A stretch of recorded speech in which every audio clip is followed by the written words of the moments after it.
வணக்கம், வாழ்க வளத்துடன். என்னோட பேர் ராஜபூதி, நிறுவனம் மற்றும் பயிற்று ரெடி நைஸ். ஸோ இந்த பதிவு வந்து இன்னைக்கு வந்திருக்கிற நோட்டிஃபிகேஷன் குரூப் 2 சர்வீசஸ். இதுல வந்து ஆஸ்பிரன்ஸ்க்கு ஏகப்பட்ட டவுட்ஸ். ஏன்னா அந்த மாதிரி டிஎன்பிஎஸ்சி பண்ணி வச்சிருக்காங்க. டிஎன்பிஎஸ்சி அப்படின்னாலே எப்பவுமே இந்த குளறுபடிகள், அது மாதிரி தேர்வுகளை வந்து பாத்தீங்கன்னா மன உளைச்சலுக்கு உள்ளாக்கக்கூடியது.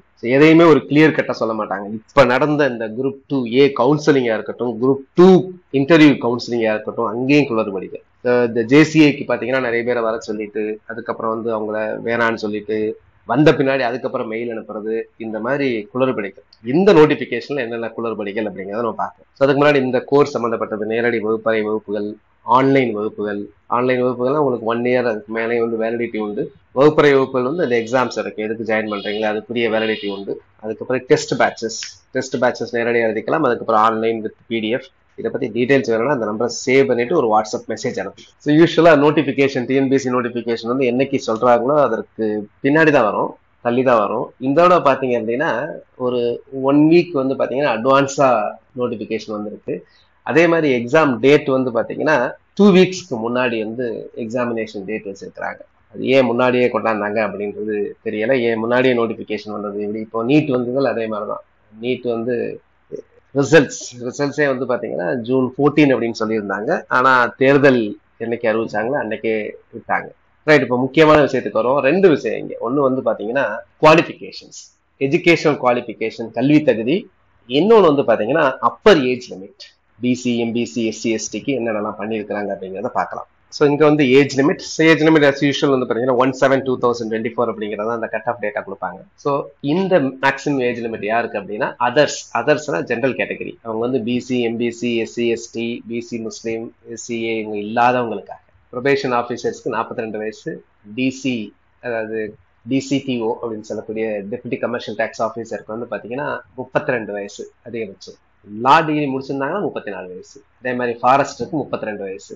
அதே மாதிரி 32. இந்த ஃபுல் டைம் ரெசிடென்ஷியல் வார்டனுக்கு வந்து பாத்தீங்கன்னா மேக்ஸிமம் ஏஜ் லிமிட் வந்து ஜென்ரல் கேட்டகரிக்கு 52 கொடுக்கும். இப்ப இதான் ரொம்ப முக்கியம். இதுலதான் நிறைய பேர் வருவாங்க. ரிசர்வ்டு கேட்டகரிஸ் பிசி முஸ்லீம், எம்பிசி, எஸ்சி, எஸ்சிஏ, எஸ்டி. இதுல குரூப் 2 சர்வீசஸ்ல இது ரொம்ப முக்கியமான விஷயம் வந்து பாத்தீங்கன்னா அந்த டெபுட்டி கமர்ஷியல் டேக்ஸ் ஆஃபீஸர் இவங்களுக்கு வந்து மேக்ஸிமம் ஏஜ் லிமிட் 37 தான் வச்சு பாருங்க. குரூப் 1 ஆஃபீஸர்ஸ்க்கே மேக்ஸிமம் ஏஜ் லிமிட் வந்து பாத்தீங்கன்னா ரிசர்வ்டு கேட்டகரிஸ்க்கு வந்து 39. இதை வந்து கண்டிப்பாக அரசியல் தலைவர்கள் வந்து இதற்கு குரல் கொடுக்க வேண்டும். ஏற்கனவே குரூப் 1 ஏஜே வந்து இன்க்ரீஸ் பண்ணணும்னு நிறைய தேர்வுகள் பண்ணிட்டு இருக்கும்போது இந்த மாதிரி முக்கிய போஸ்ட் குரூப் 2 இருக்கிறதுக்கு யூஸ்வலா வந்து ஏஜ் லிமிட்டே கிடையாது. ஆனா இப்ப பாருங்க, புதுதாக டிசிடிஓக்கு 37 கொண்டாந்துருக்காங்க. எதற்கு நினைச்சு பாருங்க. இதற்கு மேல உள்ள போஸ்ட் தான் அசிஸ்டன்ட் கமிஷனர், அதுக்கு 39 வச்சிருக்காங்க. ஆனா டிசிடிஓக்கு 37. என்ன லாஜிக்னே புரியல.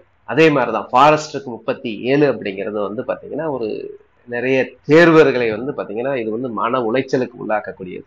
நிறைய பேர் இந்த ஃபாரஸ்டர் எக்ஸாம் இந்த மாதிரி சில குரூப் 1 மிஸ் பண்ணவங்க வந்து பாத்தீங்கன்னா அட்லீஸ்ட் முக்கிய போஸ்ட், கீ போஸ்ட் வந்து குரூப் 2ல வந்து அதுக்காக படிப்பாங்க. சப் ரெஜிஸ்ட்ராருக்குலாம் பாத்தீங்கன்னா ஏஜ் லிமிட்டே இல்லை அப்படின்னு சொல்றாங்க. இந்த மாதிரி எல்லாத்துக்கும் வச்சுட்டு போக வேண்டியது தானே.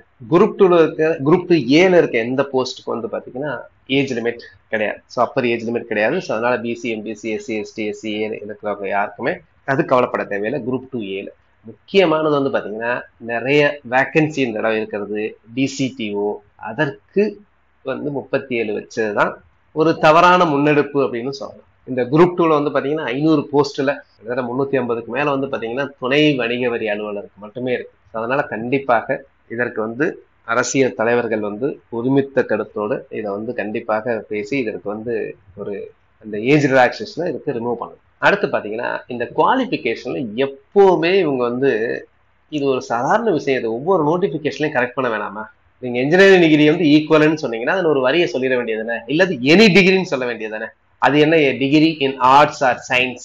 இதுலயே சில பேருக்கு என்னன்னா சில இடத்துல ஆர்ட்ஸ், பிஏ, பிஎஸ்சி போறாங்க, பிகாம் போட்டிருக்காங்க. இங்க பிகாம் போடலையே, இப்ப பிகாம் எலிஜிபிள் இல்லையான்னு கேக்குறாங்க. சரி, இங்க இன்ஜினியரிங் டிகிரி எலிஜிபிள் இல்லையான்னு இப்போ டோல் ஃப்ரீ நம்பர்ல எனக்கு முன்னாடியே ஒரு ஆஸ்பிரண்ட் கேட்டாரு. சரிங்களா? அவங்க என்ன சொல்றாங்கன்னா ஆர்ட்ஸ் அண்ட் சயின்ஸ் அப்படின்னா அப்ப இன்ஜினியரிங் அதுல எலிஜிபிள் வராது அப்படின்னு சொல்றாங்க. பிஏ, பிஎஸ்சி, பிகாம் அப்படின்னு போட்டா அதுல இன்ஜினியரிங் வராது அப்படின்னு சொல்றாங்க. ஸோ அப்போ அந்த அளவுக்கு வந்து பாத்தீங்கன்னா டோல் ஃப்ரீல இருக்கிறவங்களுக்கு தெரியலையா, இல்ல இதுதான் உண்மையா, ஏதாவது இப்ப மாற்றம் செஞ்சிருக்கிறாங்களா?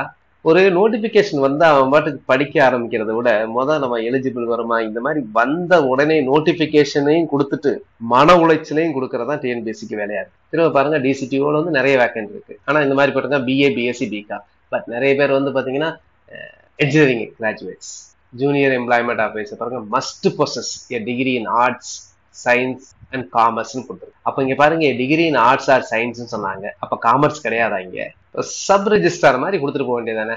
இதுதானே எதிர்பார்க்கறாங்க. Degree from any university. இங்க நீங்க ஆர்ட்ஸ் சயின்ஸ் தேவையில்லை. டிகிரி ஒரு பட்டப்படிப்பு ரெகனைஸ்ட் பை த யூஜிசி. அவ்வளவுதான், முடிஞ்சு போச்சு. பல்கலைக்கழக மானிய குழுவால் அங்கீகரிக்கப்பட்ட ஏதாவது ஒரு பல்கலைக்கழகத்தில் வழங்கப்படும் பட்டம். அவ்வளவுதான்.